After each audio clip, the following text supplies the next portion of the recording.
आज 200 करोड़ लोग एनडीएस को जान चुके हैं, उनके कुछ लाभ ले चुके हैं पूरे ऑल ओवर वर्ल्ड में। तो ये सोचने का विषय है कि उसमें से 1% लोगों ने ऑर्गेनिक खाया होगा ज़्यादा से ज़्यादा। बाकी जो भी बाजार से ला रहे हैं अच्छे तरीके से सादे पानी से एक बार नहीं 2 बार धो लेते हैं, या फिर गर्म पानी से धो लेते हैं। कहीं कहीं बहनें गर्म पानी थोड़ा बहुत रखती है, तो ये भी अच्छा है। कोई कोई एप्पल विनेगर जो आता है उनसे भी सब्जियां साफ करते हैं। सारे के सारे जो पेस्टिसाइड्स हैं, मोस्ट ऑफ द 99% पेस्टिसाइड ऐसे हैं जो पानी से साफ हो जाते हैं। हाँ, मीठा सोडा के बारे में मैं कुछ जानता नहीं, लेकिन नमक के पानी में वो आप साफ कर सकते हैं। उसमें भी सी सोल्ट नहीं, सेंधा नमक से साफ कर सकते हैं। क्या? जी नहीं।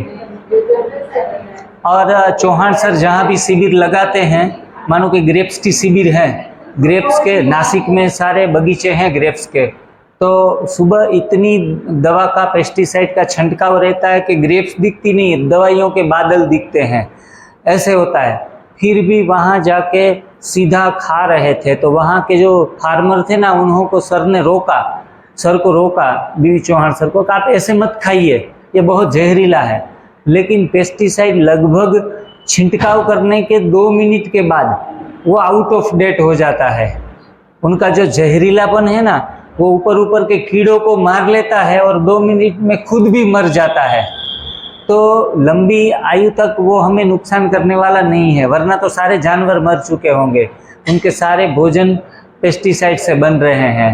मतलब मैं ये नहीं कह रहा हूँ कि 0 रिस्क है, लेकिन जो हवा बना के रखा है, जो हम डर गए हैं सोसाइटी में कि पेस्टिसाइड वाला खाना नहीं खाना है, इसलिए ऑर्गेनिक में 4 गुना भाव दे रहे हैं, तो वो भी नहीं देना है। उसमें समझदारी नहीं है।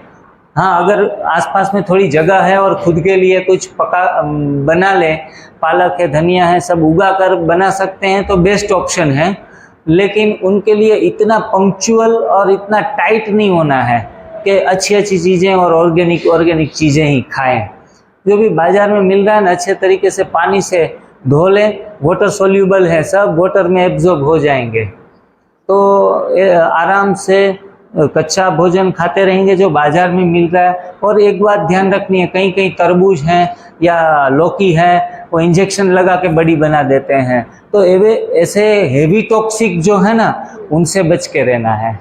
उसमें तो फीकापन आ जाता है, एकदम फीकापन आ जाता है। आप खाओ ना तो उस चीज़ का ओरिजिनल टेस्ट ही बिल्कुल गायब हो गया होता है। तो ऐसी चीज़ों से बच के रहना है। ऐसी चीज़ें अगर हम रो खाएंगे तो भी कोई फायदा के बदले नुकसान ही करेगी। हमारा एनडीएस का स्लोगन है, सभी यहाँ पुराने साधक भी काफ़ी सारे बैठे हैं, नॉलेजेबल पर्सन हैं, सब कुछ जानते हैं, तो उनके लिए उत्तर रिपीट होगा कि हमें खाना कैसा है कि जिस सीजन में जो आ रहा है वो खाए।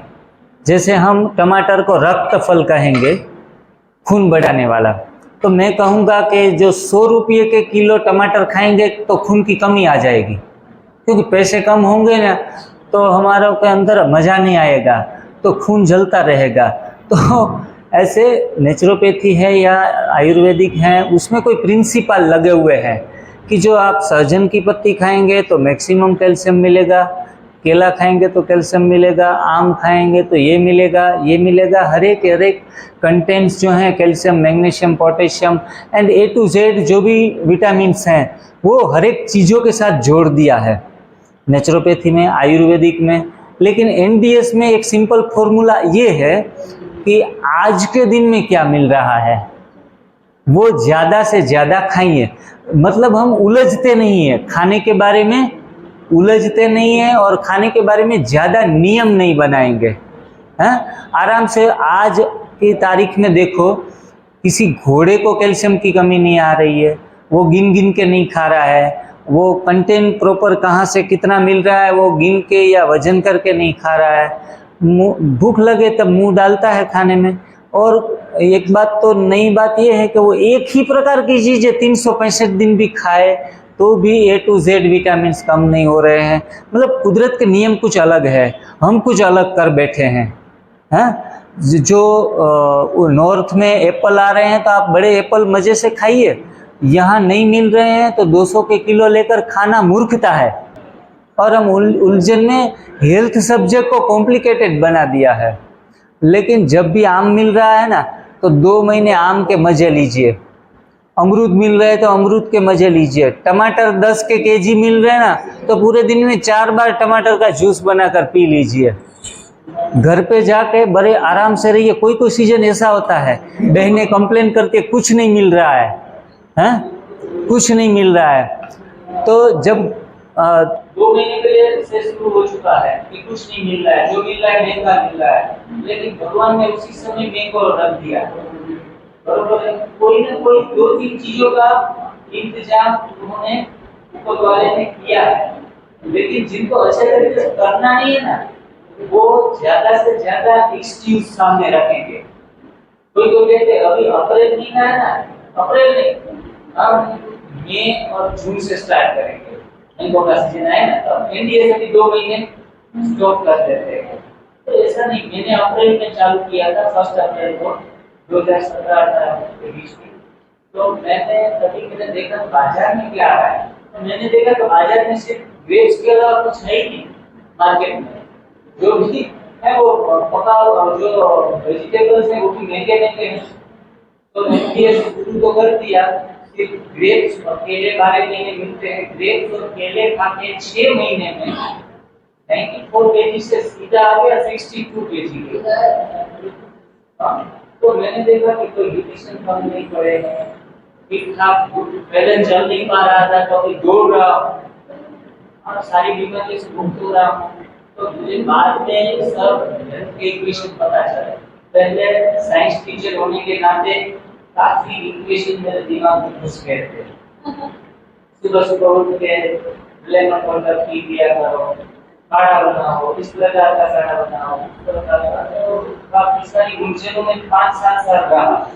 फिर मैंने देखा कि स्वास्थ्य प्राप्त करना सबसे आसान है, गवाना सबसे मुश्किल है। लेकिन आज उल्टा हो गया है, स्वास्थ्य पाना सबसे कठिन हो गया है, क्योंकि कहीं न कहीं हम गलत डायरेक्शन पे जा रहे हैं। तो डायरेक्शन गलत मतलब जितना स्पीड करेंगे तो भी डेस्टिनेशन के ऊपर नहीं पहुंचेंगे। 3 चीजें बताइए, आप 2 दिन से सुन रहे हैं। एनिमा एकदम जम के करो, शुरुआत के दिनों में खास करके, बाद में इतना आवश्यकता नहीं। जम के ग्रीन जूस पियो। अब तीसरी चीज कौन सी है सर? ग्रीन जूस बता दीजिए कैसे बनाते हैं। हाँ, और तीसरी चीज क्या है? फास्टिंग, वो भी जम के करो। आज सुबह से मैं अभी पानी की एक कूद नहीं पी है आपके सामने, क्योंकि लेक्चर हो रहा है, सब काम हो रहे हैं, मतलब ये भी काम कर सकते हैं। अभी बातें तो चलती रहती और रेसिपी सब्जेक्ट भी ऐसा है, लेकिन रेसिपियां को इतना महत्व नहीं देना है जितना कि जानकारी और ज्ञान को देना है। तो पांड्या जी आए हैं और हमारे साथ जो ज्ञान अर्जित करके दूसरों में ज्ञान बांटने वाले, और खास करके तप सेवा सुमिरन की साधना में जो ज्ञान निहित है, उनके मास्टर ऑफ मास्टर भी कह सकते हैं। तो नरेंद्र जी पांड्या जी, और पिछले काफी सालों से लगभग 1 दशक के ऊपर हो गया है एनडीएस के तजुर्बे से, एनडीएस के अनुभव से खुद का जीवन तो बेहतर से बेहतर बनाया है। लेकिन आज मैं तो कहूँगा कि मीडिया के माध्यम से और लाखों लोगों के ऊपर इनकी बातों का प्रभाव पहुंचा है, और सिर्फ भारत में नहीं, देश विदेशों में सर को अक्सर लोग बहुत मानपूर्वक रिस्पेक्टेड, उनसे काफी ज्ञान अर्जित करते हैं। और इनका सबसे बड़ा मुझे अच्छी बात जो लगी है ना, वो अभी एज सर आपकी 60 एबोव है, 68 है, लेकिन जो एनर्जी का लेवल है, हम भी लेकर मैं 4 बजे उठता हूँ ना, तो कोई का मैसेज आ जाता है कि भाई जी थोड़ा सा सोराइसिस है, माइग्रेन है, आप डाइट कीजिए। तो मैं कहूँगा कि 4 बजे माफ कर दिए हमें, अभी मैं थोड़ा मेडिटेशन में मैं अपना जो सुबह का दिनचर्या व्यस्त हूँ, किया करते 10 बजे फोन कीजिए, मैं 10 बजे फ्री हो जाऊंगा। लेकिन अगर आप पांड्या जी को 4 बजे भी मैसेज करेंगे ना, तो वो 24 आवर अवेलेबल रहने वाले बंदे हैं, 24 आवर। तो वो सबसे बड़ी खासियत उनमें है। और हम यंग एज में हैं, सारे साधक जो भी हैं, तो हम अपनी लाइफ के साथ जुड़े हुए होते हैं ना, तो 24 आवर अवेलेबल रहना नामुमकिन है। लेकिन इतना डेडिकेटिवली एमटीएस को दिल से अपनाया है, दिल से चाहते हैं, और उनका जुनून ही एमटीएस है। और इतनी आयु में अभी देखना चल रहे थे, थोड़े दिन पहले का मैंने उनका वीडियो देखा है ना, जब मैं लेक्चर ले रहे हैं, तो बड़ी आयु में इतना घूमना फिरना, वो ही एमटीएस का प्रूफ है। वो ही एमटीएस का जो सर्टिफिकेट है ना, उनके पास से अलग से नहीं लेना पड़ता, उनका लाइफ वो ही हमारे लिए मैसेज है। तो आप भी जब जितने एमटीएस में अंदर अंदर घुसते जाएंगे, इतना ही ऐसे पावरफुल होते जाएंगे। और मैं तो कहूँगा कि एमटीएस में कोई बूढ़ा होता ही नहीं।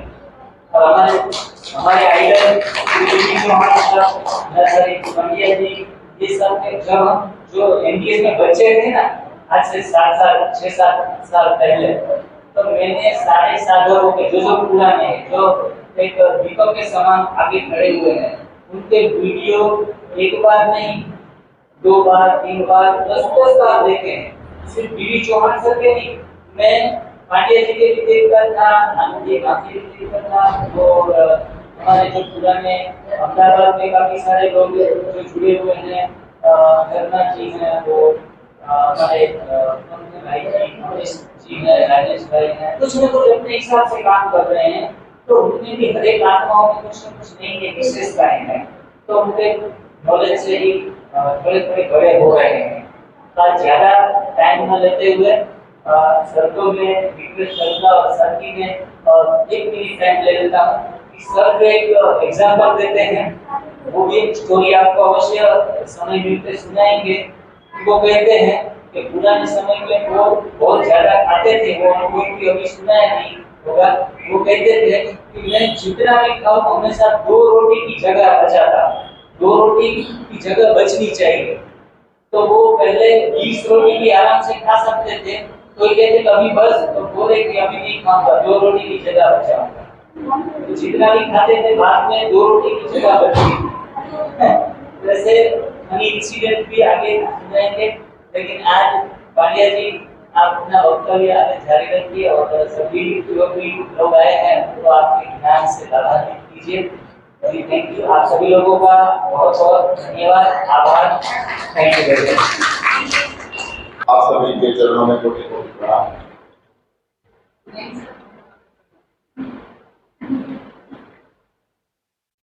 सुबह में हमारी बात यहाँ आके हुई थी, बताऊंगा, आपका सवाल का जवाब करूंगा कि 84 लाख योनियों में एक इंसान ही ऐसा है जो 2 चीजों का उपयोग करता है, बाकी किसी पशु पक्षी को ये 2 चीजों की जरूरत नहीं है।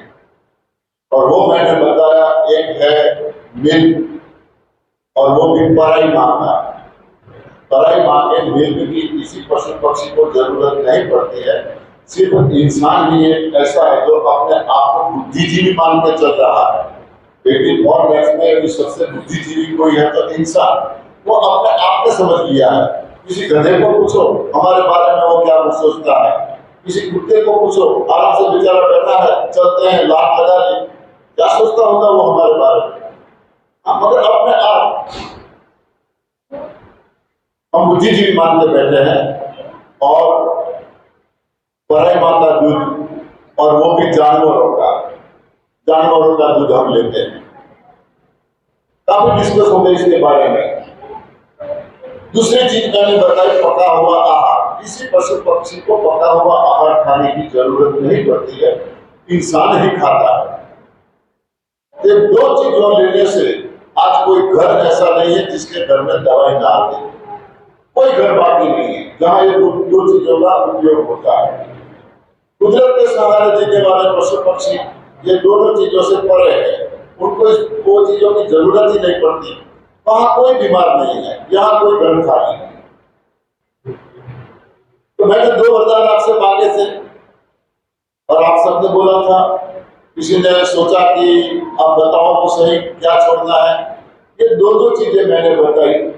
अब आप में से कितने लोग ऐसे हैं जो ये दोनों चीजों को छोड़ने तैयार है? उंगली खड़ी करो तो पता चलेगा 2 चीजों को छोड़ना है। हाँ, दूध और पका हुआ है, दूध और दूध से बनी XYZ जो भी आइटम है वो, और पक्व आहार, ये 2 चीजों को छोड़ना है। कितने लोग छोड़ने को तैयार है? यदि आपको स्वस्थ मस्त तंदुरुस्त रहना है तो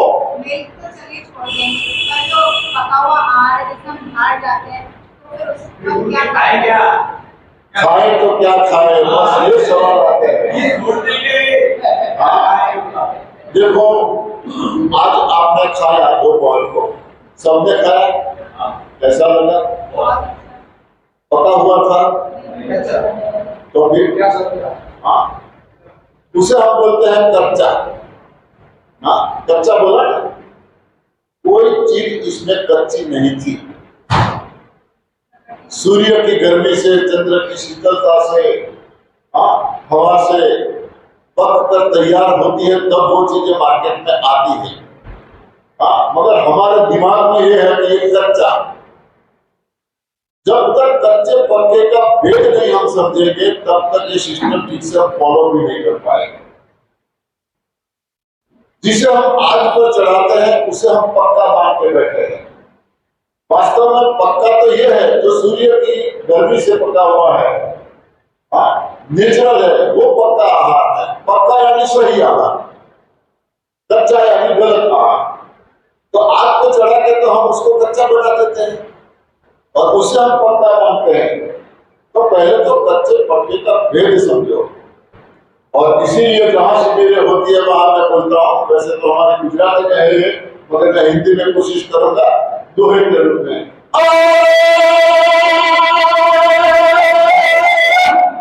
अरे कच्चा कच्चा सबको है, मगर कच्चा समझा ना कोई। अरे एक बार जो कच्चा समझो,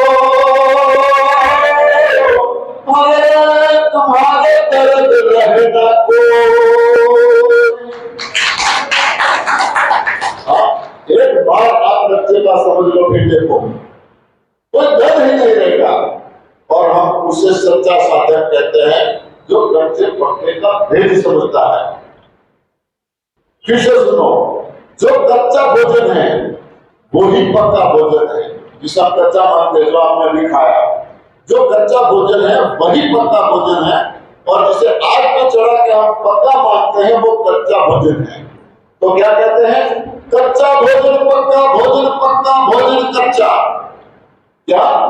कच्चा भोजन पक्का भोजन, पक्का भोजन कच्चा।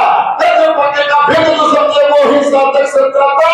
थैया थैया ता थैया।